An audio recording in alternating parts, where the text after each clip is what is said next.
this is the last summer that I have as a before I enter adulthood. I am 17. I am turning 18 in October. So this is the last summer I have before I turn 18.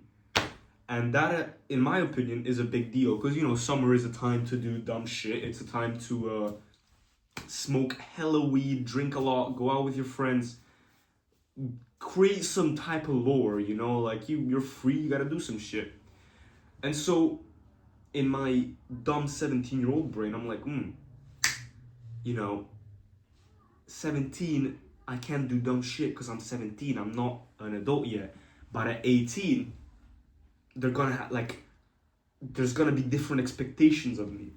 So the point of this channel, this video diary, is to push myself to do cool things during the summer, because like I'm not gonna record myself playing video games, you know, like, so, you know, like it's yeah, you want to do cool things, so maybe to record to, so I can, in like 20 years, if I'm still alive and if the world is still alive, I can come back to this channel and check it out, reminisce on the good old times. Fuck knows, right? But either way, this is a good thing to do, in my opinion. And this is the first episode, of course, and I don't actually know, don't yet know what I want to do. Maybe I can talk, okay, I'm gonna talk about one of my recent memories, one of the recent memories I have that I really, really, really want to remember, because I think it's gonna be one of the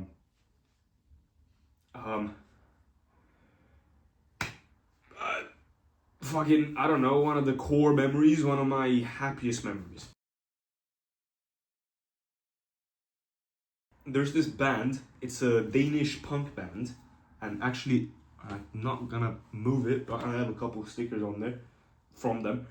And I love these guys so fucking much. Like, I don't think they understand how much they have made my days and like how many memories they have made for me. And the way I came across these people is, I think, like, I want to say 2 years ago, I went to a concert. It was Dits.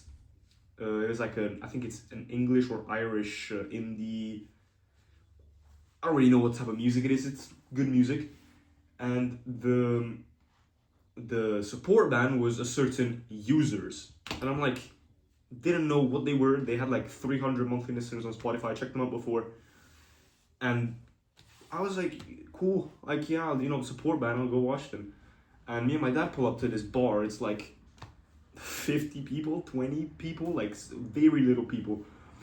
And these guys come on and they start the set off with like this guitar riff that's so, like, the guitar riff itself wasn't crazy. Like, I think it was some type of like chord, and it was like it's picking each string and doing some type of melody that way. I'm not like a huge music theory guy, but it was cool riff.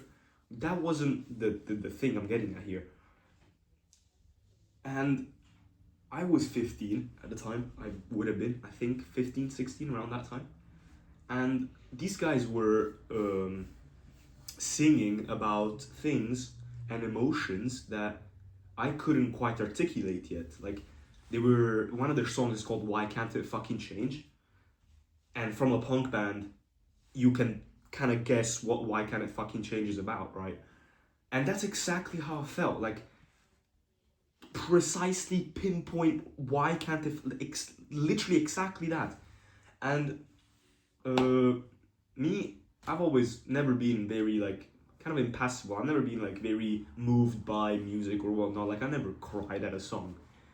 Apart from this time, like, I was genuinely crying tears of whatever at this song. And it wasn't a sad song, it was like a punk song, you know, like, it wasn't a sad song that you could cry to. It was just the sheer relief and being seen by these people, being like, oh yeah, I'm not the only one that feels this way. And it made me cry, right? And so after the show, I messaged them on Instagram, because I was like, you know, it might make their day, you know. It might be a cool thing to know that they made a little 16-year-old guy cry at their music, you know. It might be cool. So I messaged him, and I'm like, a whole heartfelt message. I'm like, oh, I love what you guys are doing. Like, I was crying all throughout your set. I never feel so understood. Whatever, all that sorts of bullshit, you know. And yeah, and to my absolute surprise, they messaged back in like an hour, and I was like, what the fuck? Because, you know, they're a band, they're cool people. I was like, why would they give a shit about me, right? And they messaged me in the Sean, the lead singer. Maybe I shouldn't say his name. Actually, who gives a fuck?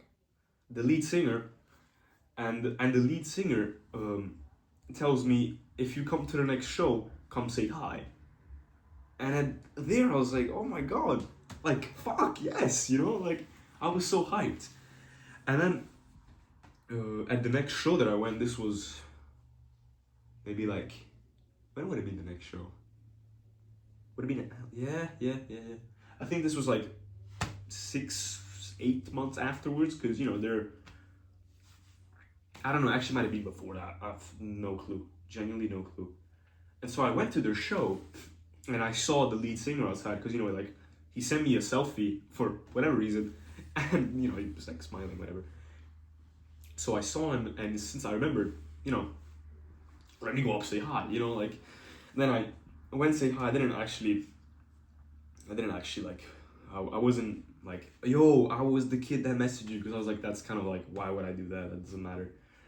And so I just kind of dabbed them up, and that concert was fucking lit. It was so fucking good. Like, they were the main act this time, so there was a lot of people that actually knew them, since it was in Denmark, so it was like their local scene, and genuinely just so much fun. And yeah, from then on, I've always, every time I could go to one of their concerts, I always went. And this is the third time I go to them, is at a like concert venue here in Sweden, in Malmo, and they were supporting for another band, which is Golvad Gravlig, which is a Swedish punk band. And they, of course, they're in Sweden, they're gonna be more known, Golvad Gravlig, because they're like also native to Malmo, so, you know, they're gonna have more of a following. And so the concert played out, and it was just me, and then a 2-meter radius around me, and absolutely fucking nobody was dancing, because nobody knew their songs, right? So it was me dancing like an idiot, like just in the middle of like a circle. I had my own circle, and yeah, I was the only one that knew their lyrics, the only one that knew the songs. And at one point, the lead singer, he points at me, and during the song, Why Can't It Fucking Change, because the main thing about this song is like literally like screaming to the top of your lungs, why can't it fucking change, and then whole song starts, whatever, and then it gets repeated throughout the song. And the lead singer points at me, and he's like, come up on stage. I'm like, me? Oh my god, right? So I go up on stage, and I'm just like, I got my arm around him, he's singing, whatever, and it gets to the part where where you would scream, why can't it fucking change? And he hands me the mic. And at this point, I was like 6 beers deep, so I'm like, yes, what? So I take it, scream it to the top of my lungs, like I never screamed that fucking loud into the mic. And then right after that, I think I crowd surfed for a second, I don't know. Genuinely, I think after that, I bought a shirt, and I went up and talked to him, because he was running his own stand after his set, their set. And I was like, oh, do you remember the kid? Because I got up on stage, he kind of recognized me when I went to buy the shirt. And he was like, I told him, do you remember the kid that messaged you on Instagram? And he's like, I was like, that's me, you know? And he was like, yo! And he asked for my name, and then I bought a shirt. Super nice guy, super nice guy. And yeah, and then from then on, I was like, after that concert, I don't think they realized just how much that had an impact on me, as in like, that's probably one of my happiest memories. Like, that day is genuinely, like, I think few things are gonna live up to it, because the music was good, I was having a great fucking time. Then I got up on stage, That's fucking nuts. Yeah, just crazy stuff happening, crazy stuff. And then and then they did another show here in Lund, and I'm not gonna lie, it was kind of shit because it wasn't shit because of the music. It was shit because the crowd was shit. Like, I was enjoying myself a lot, but of course it's better when everybody else also vibing with you. But it is what it is. It also was shit venue. I mean, it's not their fault. Whatever. And then I go to another concert, which is the release fest for their the release party fest for their album. And the album released the 1st of May, and this was the 22nd or 23rd of May, right? So it's already the album has been out for a while. I have been spamming that shit. Like, I know every song, every lyric, everything, right? So I am and then cool thing, when in Lund, where they had this gig, I again went up to them, and yeah, again, super nice. Like, they're like, oh, Lord, like, calling me by my name. I was like, you guys are, I fucking love you guys, right? And then, the coolest thing that ever happened to me, I was on the first date with a girl that I was seeing, like, literally the first date I brought her to this concert. This guy taps me on the shoulder, the lead singer taps me on the shoulder, he's like, oh, we're going out to smoke, you guys wanna come? What? Yes? Like, this is, like, literally the best impression I could have made on this girl, like, fucking nuts, right? And so I go out with them to smoke, and we just have a chat, and this guy's telling me his whole life story, like, yeah, just cool guys, genuinely just cool guys.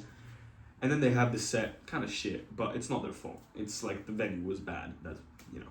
And yeah, so that ends there. It's just, I think, one of the coolest things that's ever happened to me. Like, again, like, just memories upon memories of these guys.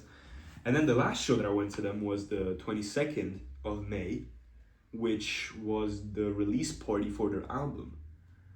And I had been spamming the fuck out of that. Like, I know every lyric, everything. When the vinyl comes out, I'm copying the shit out of that, just because, you know, I collect CDs, I collect vinyls. Actually, I only have one vinyl, so I can't really say I collect vinyls. But yeah, I am definitely buying that shit. And so I is in Copenhagen, and I live in Lund, so it's like an hour train, and it's pretty pricey. But thank God the show was free. So I pull up to the venue. I'm again with the girl that I went on the first date with to the show in Lund, and I pull up to the venue, and I see the guitarist like just sitting having a pint, like, because we showed up like an hour and a half before their set, and I see the guitarist, and he sees me first, and he's like, oh, he called me, he's like, Eduardo, yo, what's up? And he comes, hugs me, and he hugs the girl I was with, and I was like cool, like, shit, you know, like. And then yeah, whatever, we go to the openers, which was again this time Gala Gravling. They had, no one knew their songs again, but you know, it is what it is when you have a relatively small band. And yeah, so the whole set plays out again. This time, to my utmost pleasure, there was actually people moshing. Again, amazing fucking set, amazing concert. The lead singer is a fucking madman. He jumped from like the second story onto a crowd of people.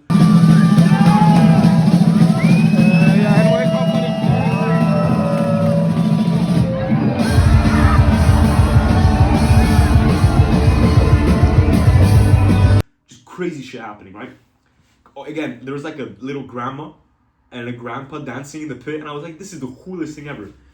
And then again, because when they start off the song, Why Can't It Fucking Change, they say, oh, we have one little question for you, and then everybody that knows starts like fucking hyping up. And the guitarist, when the lead singer says, oh, we have one last question, the guitarist this time points at me, and he's like, come up. And I was like, fucking alright, on. Right? I was fucking hyped. And yeah, so again, I start off the song, and when I was on the stage, I was kind of drunk at the time again, but it was like the amount of emotion that was running through me at that time.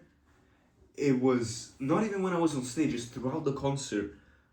Like, because you know, when you're in a mosh pit, you sort of like form like a micro community. So everybody's looking out for each other, everybody's like hugging, like just great stuff.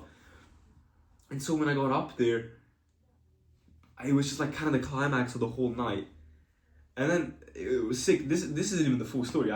Whatever I do, what they asked me to do, I did what I wanted to do. I like, it was, you know, it's cool. It's a cool fucking thing. And yeah, so that happens. Then I run back in the mosh pit, and whatever, the concert ends, and me and this girl, we go to Christiania, cause I wanted to smoke a zoo. Like I was having the best night of my life. I wanted to finish it off right. Okay, I wanted to spark up. I wanted to chill out. And yeah, so we get to Christiana, I buy my zoo, I start smoking, and I open my phone and I see 2 missed calls on Instagram from the lead singer. It's like, what's this about? And he's like, one of the messages like, have you left? And then I text him back, and I was like, no, I haven't left, whatever. And he's like, I think he said something along the lines that there's still people there. So I was like, after party? Fuck yes, you know, like. Me and this girl, we go back, and so I see the lead singer, we're talking, then the guitarist comes up, and I'm like, you guys want to smoke? Because I had most of the zoo left, I didn't smoke at all. And the singer's like, fuck yes. I was like, let's go. And so I was smoking a zoo with this punk band, and like, this might not seem like that big of a thing, but experiencing it firsthand is genuinely, I think, one of the core happiest memories I'm ever going to have.